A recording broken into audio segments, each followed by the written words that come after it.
Bonjour à tous et bienvenue dans ce débrief de la 11e et dernière partie du championnat du monde d'échecs 2021 entre le Norvégien Magnus Carlsen et le Russe Jani Bomyashy.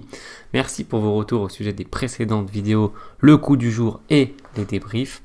Je vous mets directement quelques photos de cette journée.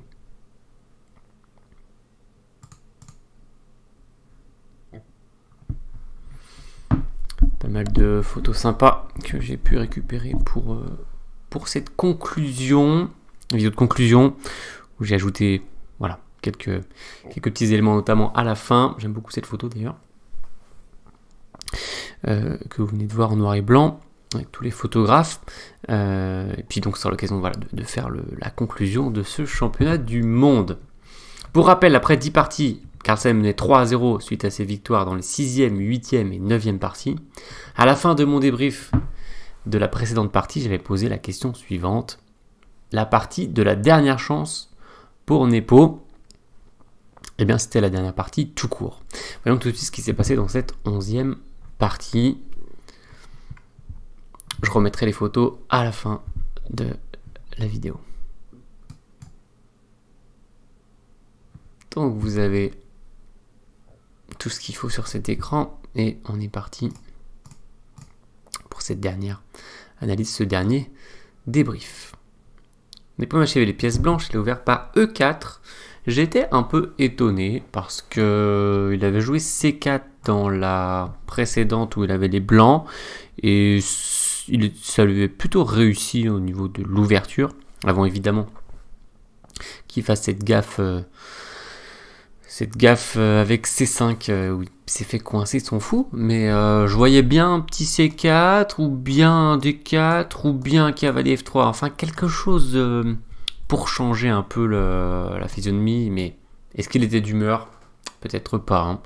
Hein. Donc il est revenu sur E4, il voulait peut-être plus de stabilité pour aujourd'hui. E4, 5, Magnus Carlsen qui n'a aucune raison de changer, KF3, KC6, et fou C4. Il était temps, on a la première partie italienne de ce match, puisque précédemment, Nepo Bomyashy avait uniquement utilisé des parties espagnoles.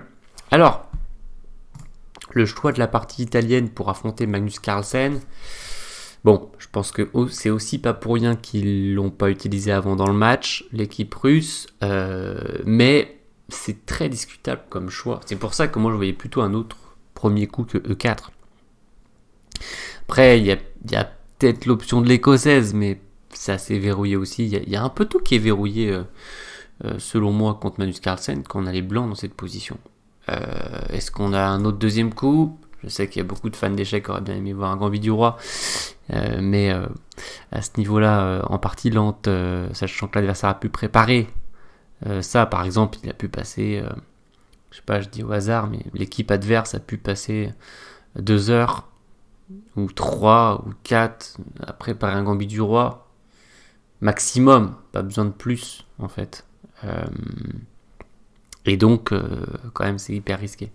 Non, donc du coup pour moi, enfin voilà, E4 ça se heurte à beaucoup de solidité. D'ailleurs Magnus Carlsen avait sans doute un plan B qu'on ne connaît pas, peut-être une sicilienne, c'est le plus probable vu qu'il l'avait utilisé dans son match contre Fabiano Caruana, mais peut-être aussi autre chose, on ne sait pas, une carocane, quelque chose, pour changer au cas où il y aurait eu un problème, une ouverture problématique à affronter sur E5, mais pas d'ouverture spécialement problématique, des petits ajustements à faire dans la partie espagnole.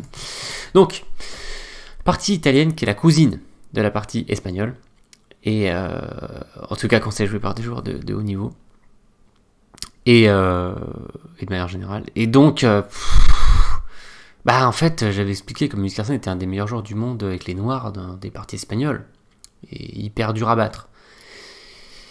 C'est juste à peu près la même chose sur la partie italienne, quoi, hein, puisque c'est la cousine. Donc cavalier F6 attaque le pion, pion D3, pas de Gambit écossais ou de cavalier G5 dans ce match. Bon, des coups qui ont été extrêmement analysés et qui sont pas dangereux à ce niveau.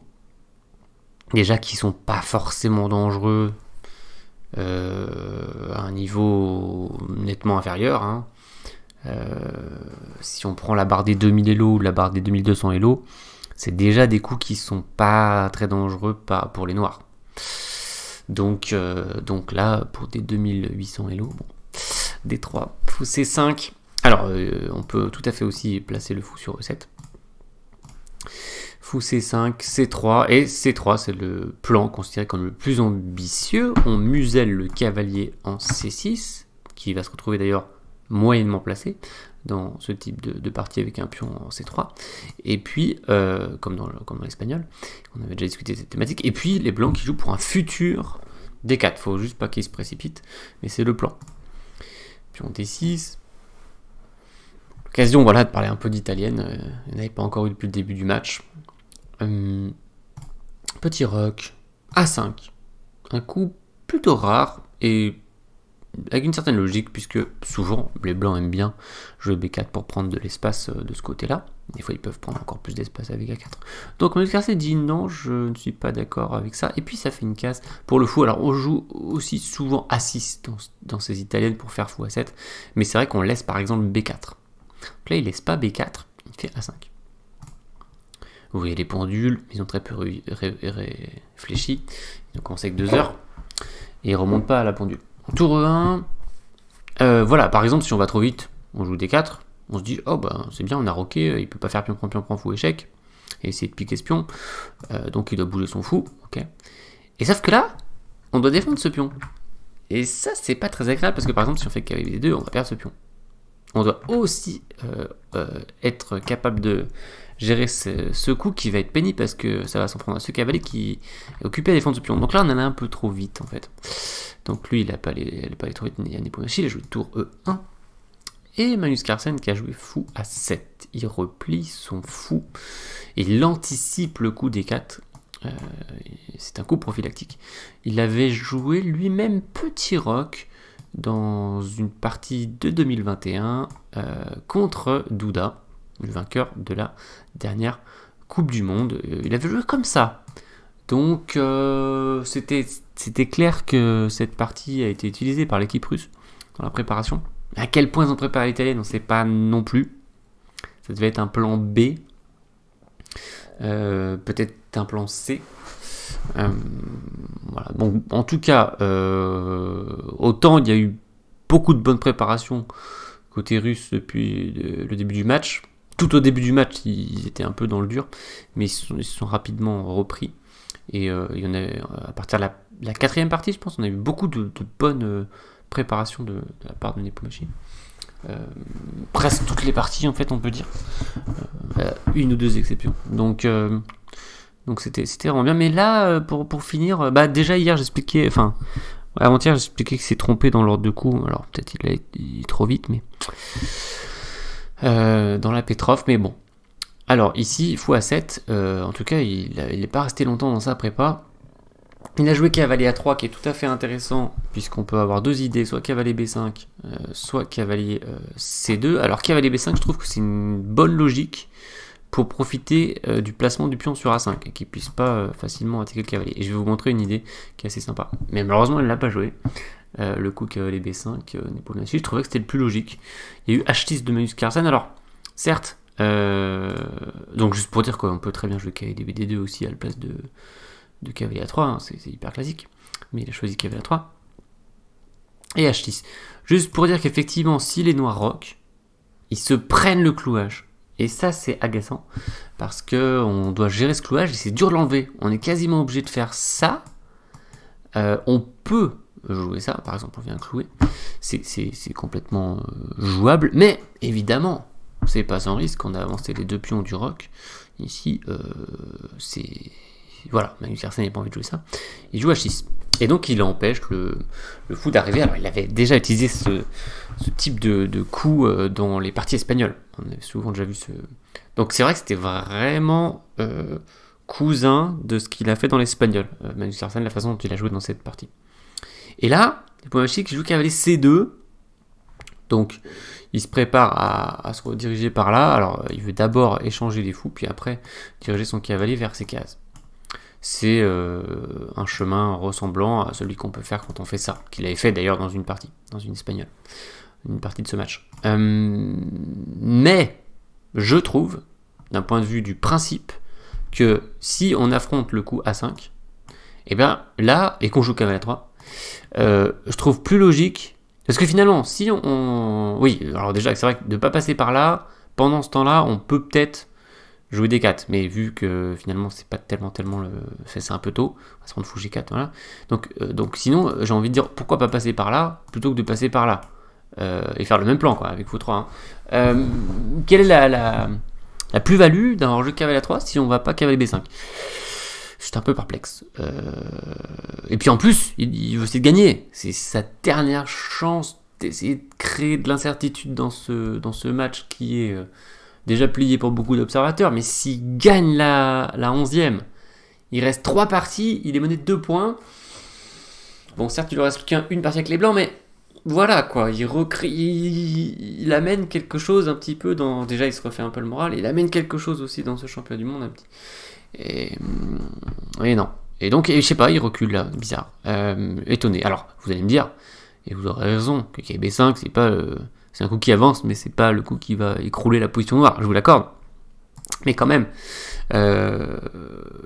si on joue KB3, on joue KB5 pour moi. Et en plus, il y a des idées sympas. Alors, on peut neutraliser le fou tout de suite, ou bien préparer un petit H3. Alors, c'est vrai que quand on fait H3, alors que l'adversaire n'a pas roqué, il peut envisager de balancer son pion comme ça avec tour G8, un peu à la Kramnik.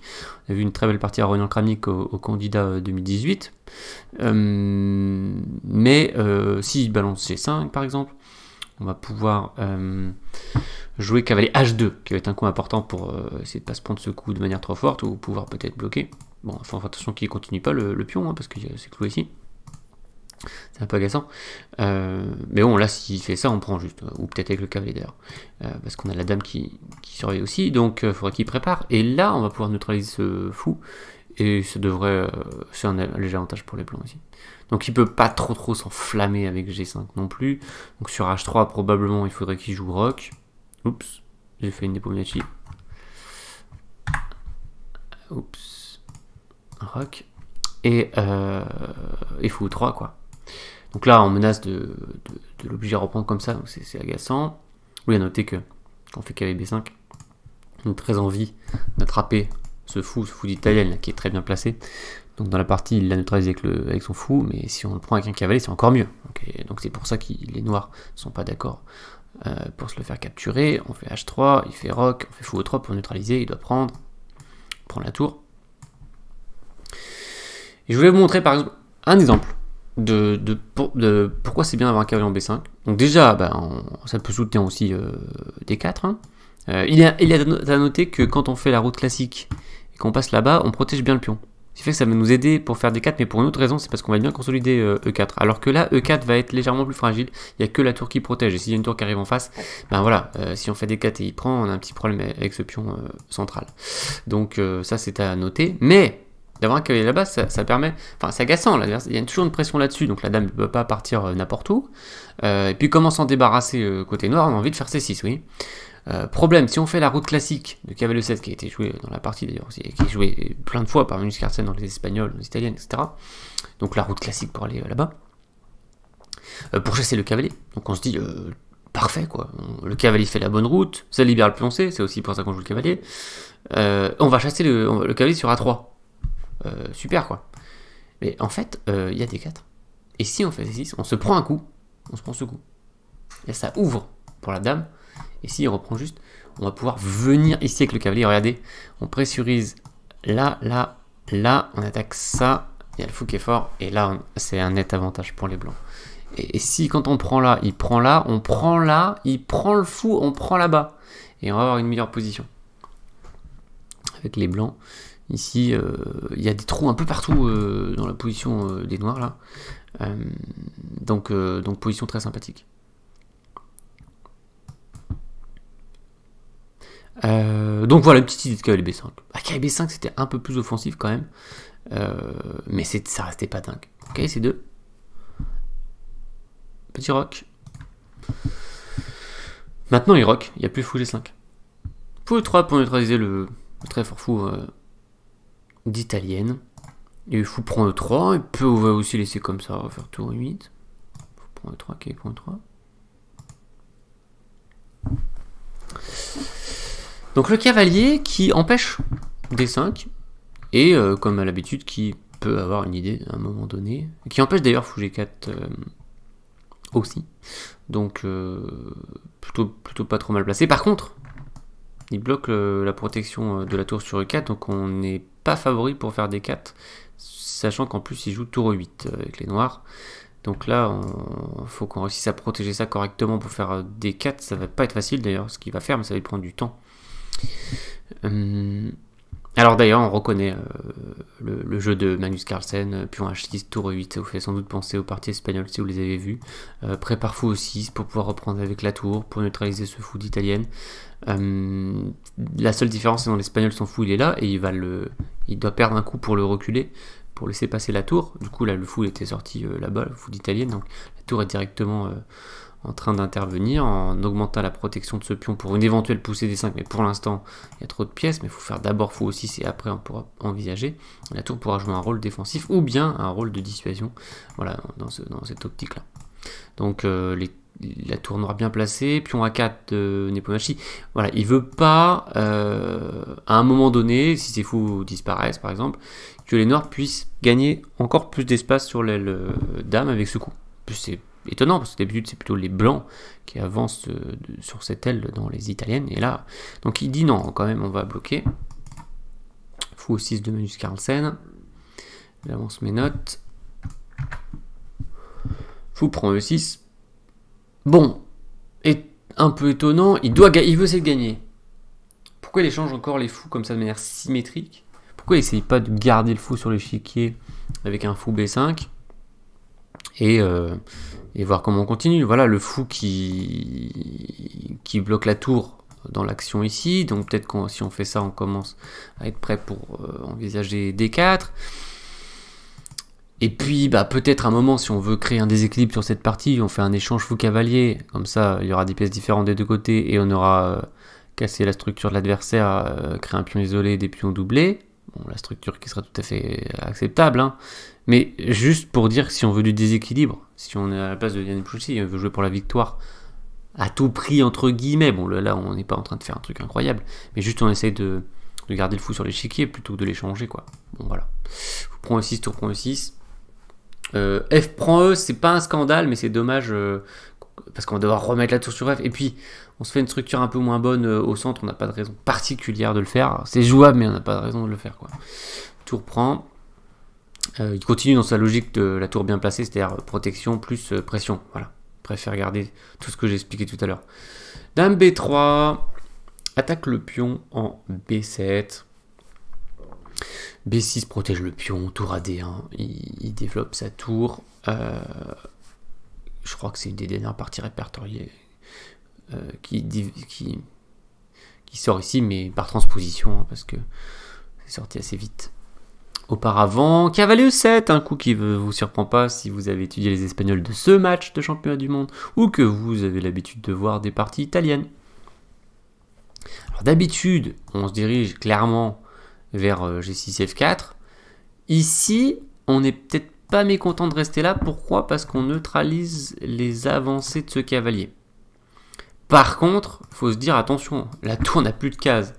J'ai parlé dans le coup du jour des tours, et on va reparler sans doute un peu plus tard, des tours qui n'aiment pas être dans des endroits étroits. Bon, donc c'est le conseil du jour qui est là-haut. Mais là, il faut faire hyper gaffe, quoi. Se fait attaquer par un cavalier, il est coincé, hein, ou par un pion.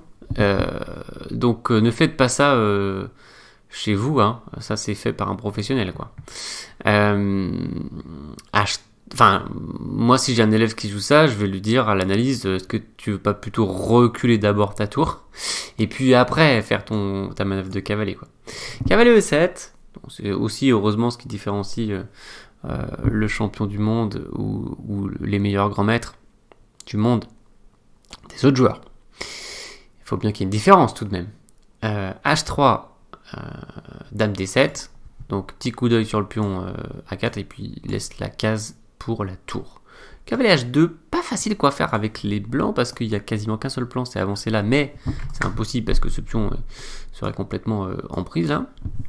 Donc d'ailleurs D4, pion prend Cavalier prend, attaque la tour qui est presque coincée, mais elle se décoince en prenant et ça va, elle va pas rester coincée. Mais c'est un peu acrobatique, hein, parce que voilà, on va encore attaquer, elle va aller où, elle va se mettre là, ok, est-ce qu'on est sûr qu'elle va pas encore se faire attaquer, elle a pas beaucoup de cases.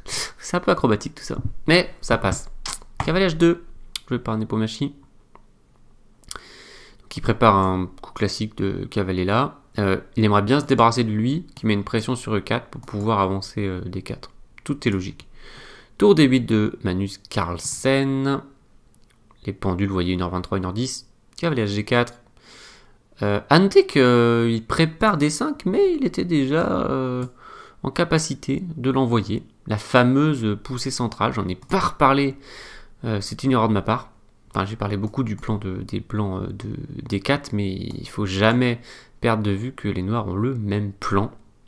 C'est juste qu'ils ne sont pas soutenus par le pion. Là, c'est difficile de faire le soutien parce qu'il y a ce pion qui traîne. Mais on n'a pas forcément besoin de soutien. On peut y aller aussi sans soutien. Enfin, sans soutien de pion, je veux dire. On a le soutien suffisant ici pour avancer si on veut. Je veux dire, on a 2 cavaliers et la dame. On peut y aller, quoi. Voilà, donc il aurait pu. Mais il prépare. Il a hésité quelques minutes, comme vous voyez à la pendule. Cavalier G4, donc propose l'échange, tac. Il reprend du pion, donc ça lui fait un bon grip sur cette case, qui peut être enlevé par G6. Hein. Des fois, il peut avoir l'idée de ce levier. S'il prenait du cavalier, c'était pas terrible, parce que le cavalier venait là, qui menace de s'infiltrer dans la position, donc on imagine que le pion va museler. Et maintenant, H5, le cavalier doit repartir, et H4, et si le pion avance, pourrait sembler logique, on va lâcher cette case, ça va être assez mortel. Donc, pion prend. Et D5. Et voilà, Magnus Carlsen qui avance au centre en premier. Il a tout fait pour, hein. Parfaitement positionné, tout est logique. Et Nepomuk qui n'a pas envie de prendre, de se retrouver dans cette position qui est à peu près égale, mais c'est quand même lui qui a le pion arriéré, donc non seulement il ne peut pas espérer grand chose, mais en plus il va légèrement souffrir, pas beaucoup, mais voilà. Et donc il joue D4. Et là on peut se dire, ah ouais, il y a du combat. Tous les pions centraux s'attaquent entre eux, c'est chaud. Et il veut créer le vis-à-vis aussi, tour dame, et elle est bien protégée plusieurs fois. Donc, il n'y a pas de problème, il est prêt à gérer éventuelle l'ouverture de la colonne D. Et là, Carlsen qui a réfléchi une douzaine de minutes pour prendre en D4, et il avait prévu beaucoup des coups qui ont suivi. Voilà, alors ça c'est le coup que j'ai commencé à débriefer dans le coup du jour. Je vous mets la vidéo, je ne vais pas tout redire, je vais montrer juste une variante ou deux à ce sujet. Juste, il aurait pu prendre, par contre, j'ai vérifié pour le coup, il aurait pu prendre, donc je trouvais que c'était un peu osé de sa part. Il n'a pas eu peur de ses calculs et il n'a pas eu peur que ça se complique, parce que pour aller dans cette direction, on va voir qu'il a été obligé de partir sur un schéma inhabituel. Je trouve qu'il est fort aussi, Magnus Carlsen, pour s'adapter dans le schéma inhabituel. On sait qu'il est très fort dans le schéma classique, mais je le trouve également extrêmement performant pour s'adapter à des choses très rares. D4, oui, donc il pouvait très bien prendre plutôt en E4. Sur D5, bon bah la tour vient là, ça va aller. Et sur pion prend qu'attaque la dame se met ici. Alors c'est un peu bizarre, les pions se sont échangés, mais ça va pour les noirs, l'attaque ce pion. C'est à peu près égal. Donc il aurait pu partir plutôt là-dessus. Mais il a décidé d'aller dans ED. ED, on répond, donc c'est marrant, ça fait une symétrie par rapport à la variante précédente. Attaque la tour. Et là il a un problème, c'est qu'il ne peut pas prendre. Parce que la tour prend, qui crée un clouage très pénible, et puis il y a C4 derrière, et là, ça gagne le cabal. Donc comme il ne peut pas prendre, il a quasiment pas le choix, il fait tour E4, pour éviter que la tour prenne, juste pour montrer que s'il bouge sa tour là, par exemple, ben, la tour prend, et dès qu'il va prendre, il va se... En En fait, c'est pas qu'il est cloué, c'est qu'il va se retrouver cloué après que le cavalier attaque la tour, et la tour doit partir. Donc, la tour s'en va, et maintenant, il va perdre une pièce par un clouage. Donc, ça, il a vu, il a anticipé, et il a joué tour E4. Vous avez vu qu'il a joué quasiment tout de suite. Peut-être, c'est pas, ça rassure pas trop de faire un coup comme ça, donc il a dû vérifier un peu. Et la seule idée, c'est d'empêcher ce coup, parce qu'il prend, et du coup, maintenant, il peut prendre. Et il faut juste mentionner que ce coup de déviation, avec l'idée que la tour noire prenne et que les blancs gagnent la dame, ne fonctionne pas, tout simplement parce que le roi peut se mettre sur le côté. Voilà, donc, ça, c'était l'idée de Carlsen d'empêcher tour prend. Sauf qu'il faut vraiment se poser la question ce qui se passe avec cette tour. Alors, F3 pas possible, parce que tour prend, pion prend. Mais dame C2 jouée par Nepomniachtchi qui attaque cette tour. Cette tour qui doit faire quelque chose contre cette attaque. Et là, il fait tour F4. Si j'avais un élève qui avait joué ça, je lui aurais dit, tu fais n'importe quoi avec ta tour, les tours, on fait pas ça avec des tours. Mais c'est Magnus Carlsen, alors je peux rien lui dire. Bon, il continue à surveiller ça en fait, hein, pour éviter ce coup, parce que s'il se le prend, il a un pion de moins pour rien. Par contre, il doit se poser la question si cette tour va pouvoir rester à la défense du pion. Et là, Nepomniachtchi, qui a succombé, il a fait une gaffe terrible. Alors cette fois, c'est pas une erreur de calcul sur un coup ou sur 2-3 coups. C'est une erreur de jugement. Et ça, je trouve ça beaucoup plus dur à expliquer. Une erreur de jugement aussi grosse que celle-là, pour moi, la seule explication que je peux donner, c'est qu'il était plus en état de jouer aux échecs, quoi. Parce que c'est trop gros. On peut pas dire que des grands maîtres de son niveau font pas des erreurs comme ça avec 1h18 à la pendule dans des parties, quoi. Enfin, très très très étonnant. Ouais, je pense qu'il en pouvait plus. Et c'est Anish Giri qui disait que son subconscient lui disait qu'il fallait arrêter là et ne pas revenir le lendemain, continuer à jouer ce match. Qu'il fallait arrêter les frais. Et donc c'est son subconscient qui joue une gaffe pour en finir, quoi.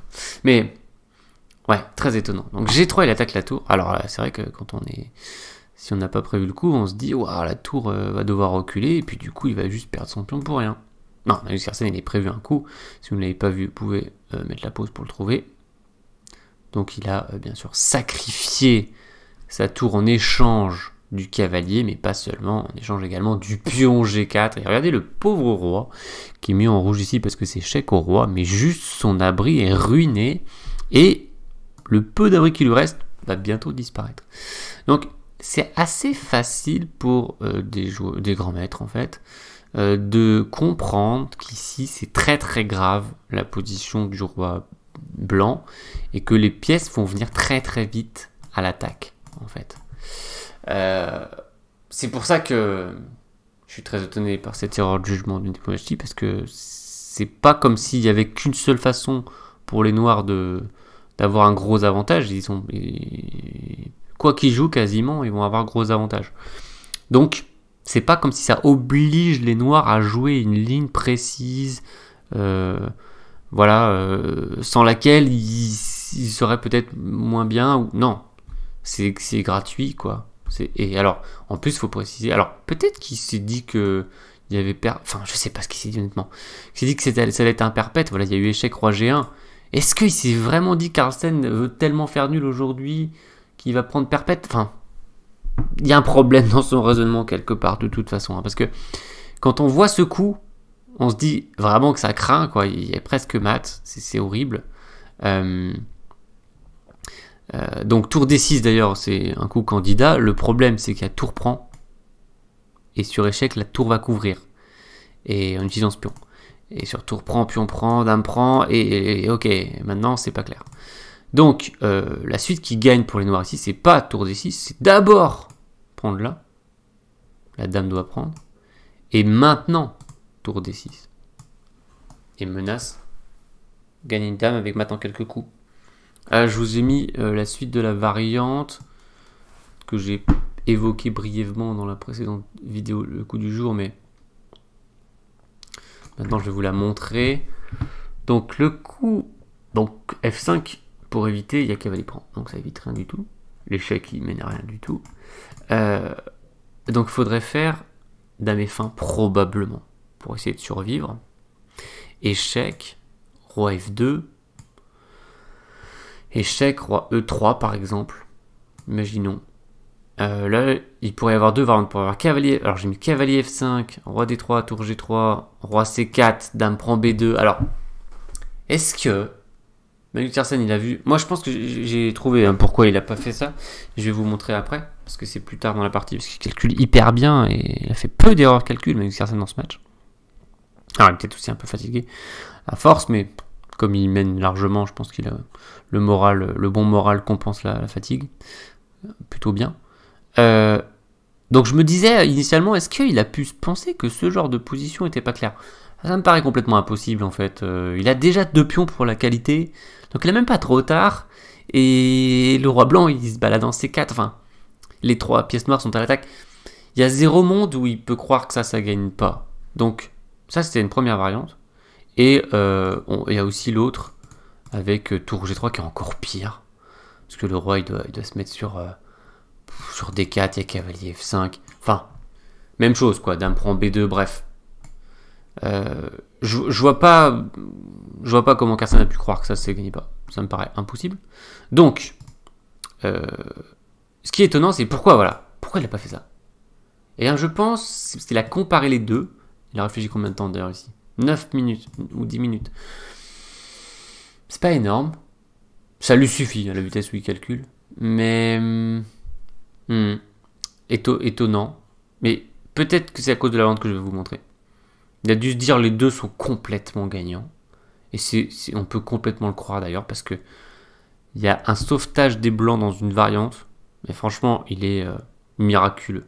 Voilà.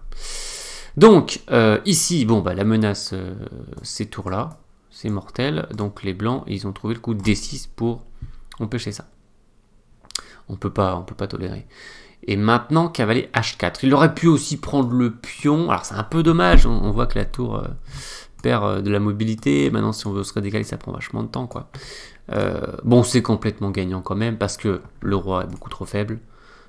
Je mets en jaune, on a le droit aussi de mettre en rouge. Il a déjà 2 pions, encore une fois. Il y a le cavalier qui est là, enfin, ça gagne. Mais je choisis cavalier H4, menace mat. Ok, puis on prend obligé. Et je vais vous montrer la variante qui peut-être explique le fait que Magnus Carlsen a raté un gain qui semblait très très clair et simple. Enfin, évident quoi. C'est pas que ça menait au mat, mais vous avez le roi en C4, le roi en D4, enfin voilà. Un joueur de ce niveau, il sait que c'est gagnant. Même sans investissement matériel en plus. Bon bref. Alors, je pense que c'est à cause de la vente suivante. Ici, il a fait dame G3 échec, puis cavalier F3. Mais il est possible qu'il ait calculé cavalier F3 échec. Malheureusement, ils n'ont pas parlé de la partie de la conférence de presse aujourd'hui. Ça, j'aurais bien aimé qu'ils posent au moins 2-3 questions sur la partie. Ils n'ont posé que des questions sur le match en général. Bon, dommage. J'aurais bien aimé juste une question d'un journaliste qui dise à Magnus Carlsen pourquoi cavalier F5 et non pas puis on prend F2 tour D6. J'aurais vraiment bien aimé avoir cette réponse. Mais bon, du coup, obligé de spéculer. Et je vous montre la variante, elle est très belle. Et c'est possible que Magnus Carlsen soit rendu compte. Enfin, soit il n'était pas sûr, ou soit... Qu'il se soit rendu compte ici. C'est possible. Ici, il n'a pas vu le sauvetage. Et par contre, au moment où il devait calculer là, qui est quand même nettement plus avancé, ces deux coups après, qu'il se soit rendu compte que cavalier F3 échec. On a l'impression franchement que ça gagne. Roi F2, obligé. Alors là, il y a 2 lignes. Alors, il y a la ligne dame H2 échec. On peut croire que ça gagne une dame. Enfin, ça gagne une dame, mais on peut croire que ça gagne la dame et la partie. Et s'arrêter dans le calcul. Mais là, c'est sûr et certain que les deux joueurs ont vu qu'il y avait pion prend. Et le sauvetage miraculeux. Et c'est pire qu'un sauvetage. C'est que les blancs... Enfin là, c'est... Les blancs gagnent, quoi. Puis on prend C7, Donc si on prend, bah, il fait une nouvelle dame. Hein. Ok, ça fait quoi comme variante? C'est égal en fait, ouais. Ça doit être égal. Et par contre, si on fait tour bouge, on se prend tour là. Ah, une nouvelle dame qui arrive. Et c'est la mauvaise surprise. Il y a un échec, mais en fait c'est rien. Et juste la dame peut essayer de revenir, arrêter le truc, mais il va y avoir la deuxième tour qui va arriver. Alors soit comme ça, voilà, c'est le plus simple. Et le coup est imparable. Donc les blancs gagnent. Donc il faut se méfier des apparences. Hein. Dame H2 échec, ça gagne pas la dame. Après cavalier F3 échec, roi F2. Il y a un autre coup, il y a une autre variante qui semble gagnante. C'est cavalier prend tour. Parce qu'on attaque la dame. On menace toujours ce truc d'ailleurs, au passage. Et on a l'impression que toutes les variantes gagnent. Sauf que, là encore, il y a pion prend. Dame F3 échec qui est vraiment puissant parce que là on se dit que ça gagne. Parce que s'il prend, on prend. Échec. S'il met sa dame, on fait ça. Il met sa dame, on fait ça. On prend la dame sur échec, puis on rattrape le pion, on a une dame de plus. Donc, ça c'est s'il met sa dame. S'il se décale, on refait échec. S'il va là, on fait tour prend sur échec, on gagne tout. Et s'il va là, on fait échec. Et là on mate. Un beau mat du guéridon. Donc là on se dit, franchement ça gagne. Cette variante avec dame F3 échec. Alors, est-ce que Magnus Carlsen s'est rendu compte dans son calcul que là, il y avait roi G1, le coup miraculeux, qui sauve. Voilà, des échecs pour contrôler cette case, pour pouvoir prendre tranquille. Donc là, on se dit, franchement, ça gagne, quoi. Roi revient sur F1, tour prend, et là, il sacrifie. Et là, on se dit, mais c'est quand même un cavalier. Tu refais une dame, ok, mais c'est quand même un cavalier de plus. Mais il y a perpétuel. Alors, sur pion prend, sur pion pousse, échec, perpétuel, ou sinon échec là-bas. Donc, hein, là, c'est vraiment miraculeux, ce sauvetage. De la rente avec roi G1. Est-ce qu'il l'a calculé? Mais seulement là, pas deux coups avant. Déjà là c'est dur, hein. Un peu. Mais pour lui ça va, il peut le calculer. Avec 30 minutes à la pendule. 26. Bon, c'est pas énorme. Et il a réfléchi que 4 minutes. Est-ce qu'il a eu le temps de trouver ça en 4 minutes? Bonne question. Bon, on sait pas, on peut que spéculer. Finalement, il a choisi une voie beaucoup plus sûre. Dame G3, roi F1. Oui, il peut pas se mettre dans le coin, sinon c'est cavalier F3. Allez, on avance. Cavalier F3. Et là, déprend, ça marche plus.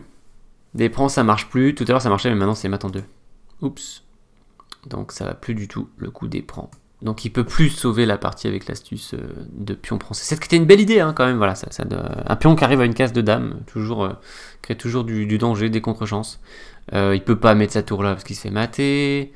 Donc ici, ses choix sont limités. Il doit mettre sa dame sur G2 ou sur F2. Ça revient au même d'ailleurs. Donc dame F2.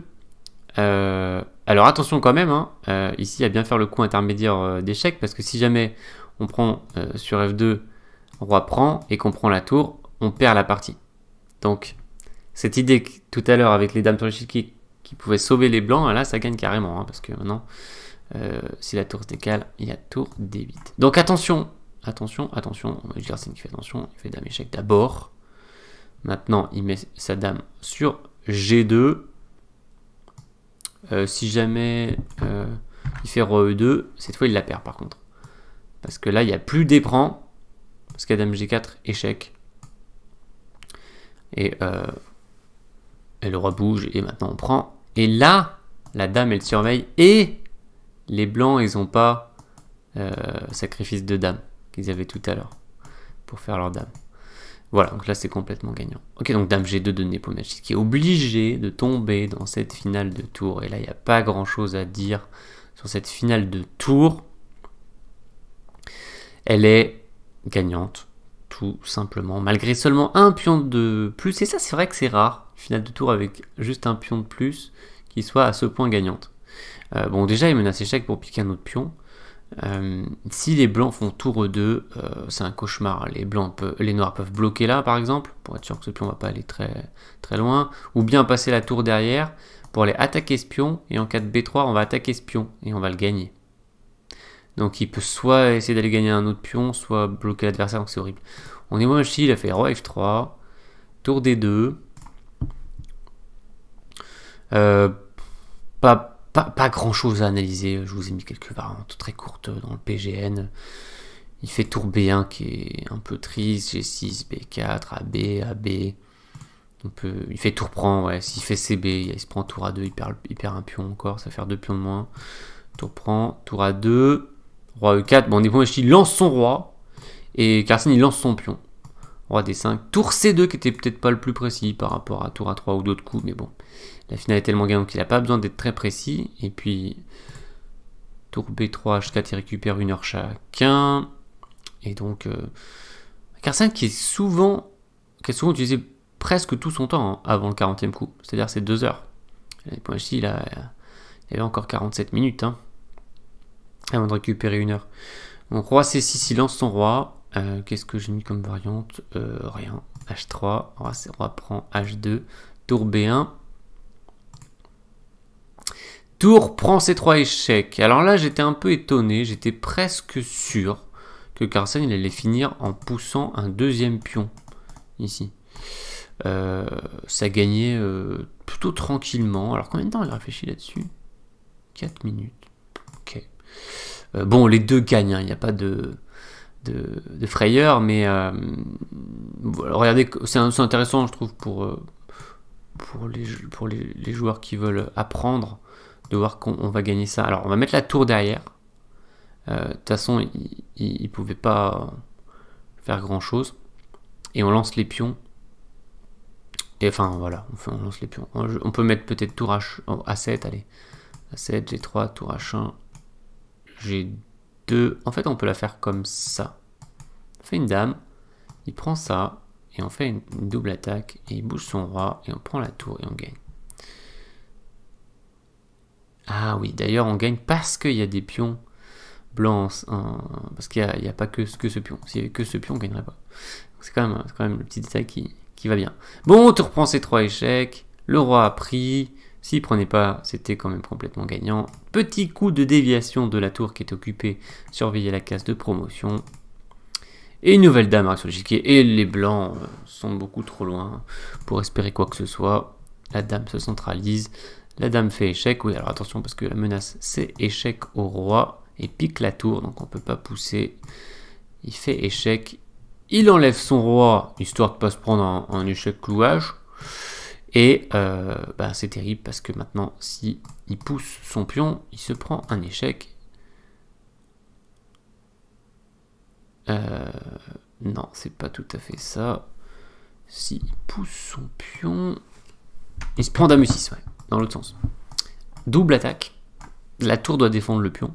Et maintenant, il se prend l'échec. Et il se prend une double attaque. Autant pour moi. Et donc, il a fait tour B6 pour éviter ça. Et dame C5, le coup final. Attaque encore. Enfin, pas vraiment attaque les deux, mais attaque le pion, et s'il avance, on prend la tour.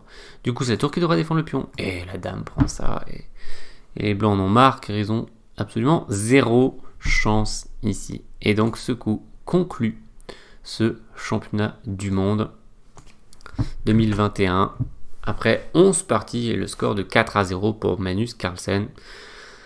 Norvégien qui remporte son 5e titre de champion du monde classique, à une marche du record de Lasker et Kasparov. Alors, je vais dire un mot de conclusion, notamment sur les deux joueurs, et puis des remerciements. Donc les moments clés, comme l'habitude, on ne perd pas les bonnes habitudes.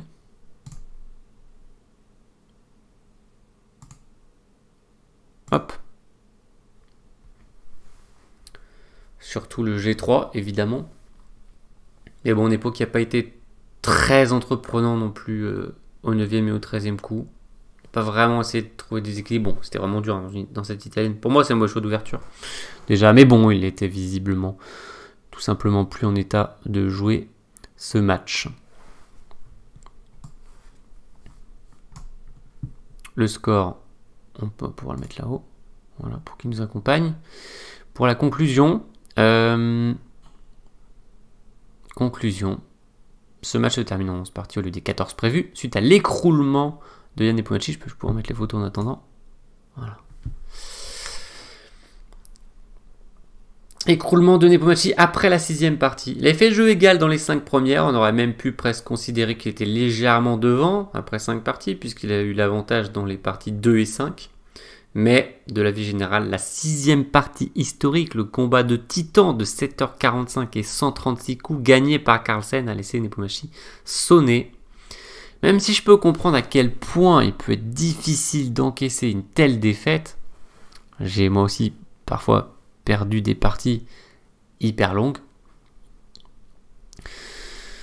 dans d'autres contextes évidemment moins stressants, etc. Je crois quand même que d'autres joueurs que Nepomniachtchi auraient mieux géré cette défaite, parce que finalement il n'y avait pas énormément à se reprocher. Bon, le Zeitnot avant le 40e, un peu, mais c'est dur quand même. Et puis après la défense après le 40e, un tout petit peu, le fait d'avoir laissé tour pour un 3 peut-être, mais difficile de se reprocher vraiment quelque chose. Par contre, faut essayer de se régénérer. Et entre voilà, une nulle calme le samedi, bon, ce qui était dur, c'est qu'il devait jouer 2 parties après la 6e partie, sans jour de repos, samedi et dimanche. Et dimanche, s'il fait Dame 7 dans la Petrov sur Dame 1, il fait nul, et il arrive à la journée de repos à -1. Alors, le problème, c'est de revenir au score en étant mené 1-0 pour n'importe qui contre Carlsen, parce que Carlsen n'a perdu que 2 parties en championnat du monde sur 63 joués. Après, que ça soit dur, oui, mais de là à commettre les 3 gaffes de Nepomniachtchi en l'espace de seulement 4 parties, ça, je trouve que c'est symptomatique d'un écroulement nerveux. Et même en championnat du monde, où les nerfs sont mis à rude épreuve, on a rarement vu un tel écroulement dans l'histoire des championnats du monde. Donc, il était sans doute trop friable psychologiquement, Nepomniachtchi. Et la partie 6, c'était sans doute trop pour lui.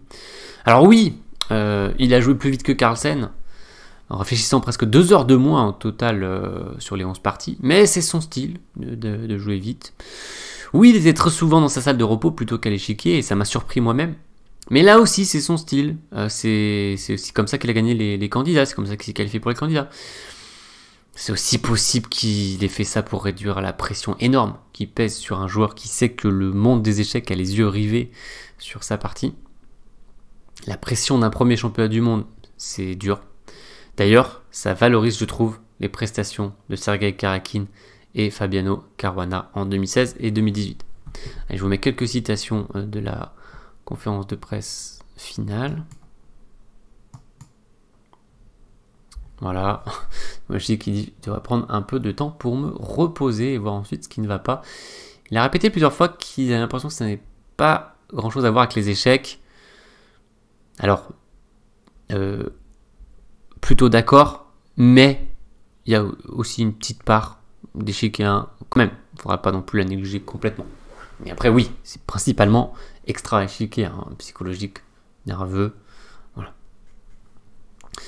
Il y a une part d'échiquier pour moi, voilà, de pas forcément savoir s'adapter aux situations. Bon, est-ce que la lucidité dans les prises de décision dépend uniquement de l'extra-échiquier? Je pense qu'il dépend aussi un petit peu de l'échiquier. Voilà, vous avez les citations, si vous voulez toutes les lire, vous pouvez. Il y en a notamment une à la fin de Magnus Carlsen qui répond à une question qu'on lui a posée sur les Reza Firouzja. Il dit qu'il a été impressionné par ses performances et que ça l'a même boosté et motivé. Voilà, si vous voulez lire tout ça, vous l'avez surtout sur le site d'Europe Échecs, et puis vous pouvez mettre la pause si vous avez envie. Alors, on va modifier d'ailleurs ce titre. En partie 11, on va mettre conclusion.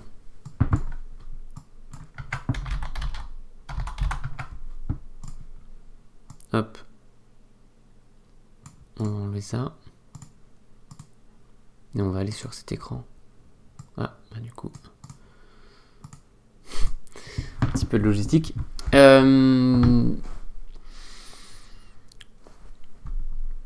Allez, on parle un peu des deux joueurs pour conclure.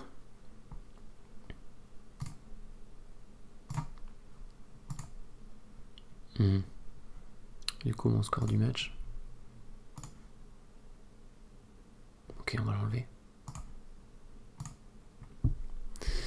Allez, un mot sur Nepomniachtchi. Est-ce que il se remettra complètement de ce match? C'est une vraie question. On se souvient de plusieurs joueurs qui, par le passé, ont eu beaucoup de mal à se remettre de déroute en championnat du monde, ou même aux candidats. Les plus célèbres étant Bent Larsen et Mark Taimanov après leur défaite 6-0 contre Bobby Fischer en 1971. Pour Nepo, on aura quelques éléments de réponse dans les prochains mois. Peut-être très vite au championnat du monde de Rapid et Blitz, qui je crois auront lieu en Pologne finalement. Et on aura les meilleurs éléments de réponse qu'on aura probablement. Alors il va peut-être jouer des tournois entre janvier et juin, mais il y aura le tournoi des candidats. Alors j'ai pas les dates, je ne sais pas si elles ont été publiées, mais ce sera là où on aura les meilleures réponses, parce que c'est là où il y aura le plus gros enjeu. Et on verra s'il arrive à jouer à peu près comme il l'avait fait au précédent tournoi des candidats. On passe à Carlsen. Je termine avec le champion du monde. Sur ce match, il était au-dessus, au moins à partir de la 6e partie. Avant, c'était pas si clair. Bien sûr, il a bénéficié de l'expérience de ses 4 précédents matchs de championnat du monde. Ça c'est précieux. Mais de manière générale, il a été plus régulier, plus lucide, et il a été capable de prendre de meilleures décisions que son adversaire. Il a rarement été mis en panique, en difficulté. Et est capable aussi, selon moi, de mieux s'adapter à tous les types de positions que le joueur russe. Carlsen est un joueur plus complet, tout simplement. Ça, on le savait avant le match. Mais du coup, dans un match où tu peux avoir un peu toutes les positions qui se produisent, c'est un gros atout. C'est donc son 5e match consécutif gagné en championnat du monde, à une marche du record de Emmanuel Lasker et Garry Kasparov. Il a battu 2 fois Vichy Anand, puis Karjakin, Caruana et Nepomniachtchi. Petite parenthèse pour dire que Karpov a aussi gagné 6 championnats du monde, techniquement. 3 classiques et 3 feed. Bon, mais dans les 3 classiques, il y a un forfait contre Fischer. Après, qu'est-ce qu'on fait du 5-3 contre Kasparov? On ne peut pas le compter. Voilà. Alors, Magnus Carlsen, qui est numéro 1 mondial depuis 2011, donc ce n'est que logique qu'il soit également champion du monde depuis 2013, et j'imagine que le joueur d'échecs aime quand une certaine logique est respectée. Il n'a que 31 ans, mais il a déjà fait sa place parmi les plus grands joueurs de tous les temps, aux côtés des Lasker, Botvinnik, Fischer, Karpov, Kasparov, pour en citer quelques-uns les plus émérites. Bien sûr que c'est un éternel débat, le meilleur joueur de l'histoire, mais Carlsen a sans doute envie de continuer à écrire sa légende en restant numéro 1 mondial et champion du monde le plus longtemps possible. Si on se projette, on a déjà hâte d'être au prochain tournoi des candidats pour savoir quel va être son prochain challenger. C'est prévu en 2022, mais je crois qu'on n'a pas encore les dates, avec la participation d'au moins un Français, peut-être 2 si Maxime Achillegrav complète le plateau. Mais au moins un Français, je l'ai cité tout à l'heure, Alireza Firouzja, 18 ans seulement, néo-français, tout frais numéro 2 mondial avec 2804 points Elo. Et donc peut-être que le prochain match de championnat du monde, ce sera Firouzja Carlsen. Je sais qu'il y en a qui en salivent d'avance. Voilà pour cette conclusion. On peut remettre les 2 joueurs pour l'instant. Il s'agissait donc de mon 11e et dernier débrief de ce championnat du monde 2021. J'espère que vous les avez appréciés. Vous pouvez tous les retrouver dans la playlist championnat du monde. Je vous la mets là-haut, ainsi que les coups du jour. Si vous avez des questions au sujet de cette partie ou du match, n'hésitez pas à les poser dans les commentaires. Si vous avez aimé ce débrief, n'hésitez pas à mettre un pouce bleu et à partager la vidéo. Je passe aux remerciements. Je remercie toute l'équipe d'Europe Échecs pour cette collaboration qui était particulièrement efficace et fructueuse. Je remercie en particulier Gérard Demuit, Samy Kouatli, Benjamin Déguzon. Je remercie Lampion pour les visuels utilisés dans les vidéos. Je vous remercie vous de votre attention et de vos retours enthousiastes. Si l'histoire des championnats du monde vous intéresse, j'ai fait une vidéo qui reprend 132 ans de championnat du monde en 30 minutes. Je vous la mets en lien là-haut. Vous y trouverez aussi dans la description le lien de ma page internet dédiée championnat du monde avec tous les matchs et toutes les parties des 48 championnats du monde. Il faut que je complète d'ailleurs avec ce match. Si vous voulez de beaux cadeaux de Noël à ce sujet, je vous recommande le livret à 10 € de l'école de Nancy du jeu d'échecs. Voilà à quoi ça ressemble, c'est un livret de 50 pages. Il y a 4 livrets pour l'instant sur les 4 premiers champions du monde de l'histoire des échecs. Il y en a eu 16, hein. Carlsen qui est le 16e, Nepomniachtchi aurait bien aimé devenir le 17e, mais il n'en est rien pour l'instant. Et puis une autre idée cadeau, c'est le livre de Georges Berthollat sur Wilhelm Steinitz, le premier champion du monde, que vous pouvez retrouver dans la boutique du site Europe Échecs. Pour terminer, un peu d'auto-promo. Si vous ne le connaissez pas encore, je vous invite à aller jeter un œil à ma playlist Le Conseil de la semaine, qui contient plus de 35 vidéos pédagogiques avec des à retenir et des exercices. Si vous voulez faire un geste pour me remercier de mon suivi du championnat du monde, que j'ai fait bénévolement, qui m'a pris beaucoup d'heures pendant ces 2 semaines, vous pouvez me faire un tip via le lien dans la description. Donc, juste en dessous de la vidéo, vous avez la description, et le premier lien, c'est soutenir la chaîne. Vous avez un des premiers liens, c'est soutenir la chaîne. Ou vous pouvez me commander des masterclass, dont vous trouvez la liste aussi dans la description, mais je peux vous la mettre sur l'écran. Hop, voilà. Vous avez la liste. Vous pouvez mettre la pause si vous voulez la consulter. Et maintenant, j'en ai terminé. Merci de votre attention, de votre bienveillance. Je vous dis à bientôt et portez-vous bien. Ciao!